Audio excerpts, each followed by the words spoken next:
اور اب کچھ خبریں تجارتی دنیا سے۔ IMF مشن اور معاشی ٹیم کے درمیان مذاکرات کا فائنل راؤنڈ آج ہوگا۔ ذرائع کے مطابق افسران کے ایسٹ ڈکلریشن کا معاملہ اور صوبوں کے ساتھ مذاکرات آج شیڈول ہیں۔ وفد کے ساتھ پنشن اور wages, climate financing, monitoring policy, آئندہ بجٹ پر مذاکرات ہوں گے۔ IMF وفد صوبوں کے ساتھ fiscal operation debt community scheme پر مذاکرات کرے گا۔ وفد معاشی ٹیم سے صحت اور تعلیم پر اخراجات ریونیو اقدامات پر مذاکرات کرے گا۔ PIA نے ملیشیا کے لیے فلائٹ آپریشن دوبارہ شروع کر دیا۔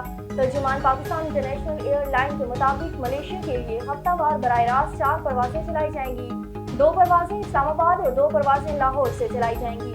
ترجمان کے مطابق ہفتہ وار 4 پروازیں ملیشیا کے دارالحکومت کوالالمپور کے لیے چلائی جائیں گی۔ کراچی سے بھی جلد کوالالمپور کے لیے PIA کی پروازیں دوبارہ شروع ہوں گی۔ ماہ سیام میں بھی مہنگائی برقرار۔ ہفتے میں برائلر گوشت 10 روپے کلو تک مہنگا ہوگا اور چند سبزیوں کی قیمتوں میں کمی ہوئی۔ اعداد و شمار کی رپورٹ کے مطابق برائلر گوشت 10 روپے مہنگا ہونے سے 583 روپے کلو فروخت ہونے لگا۔ فارمی انڈے 8 روپے اضافے سے 269 روپے فی درجن ہو گئے۔ رمضان المبارک کے پہلے ہفتے میں چند سبزیاں سستی ہونے لگی۔ مقامی فصل آنے سے مارکیٹ میں بہتری آئی ہے۔ ہفتہ بھر میں ٹماٹر 50 روپے فی کلو سستے ہوئے۔ ٹماٹر کا سرکاری نرخ ہفتے بھر میں 160 سے 110 روپے کلو ہو گیا۔ مارکیٹ میں ٹماٹر 150 روپے کلو تک آ گیا۔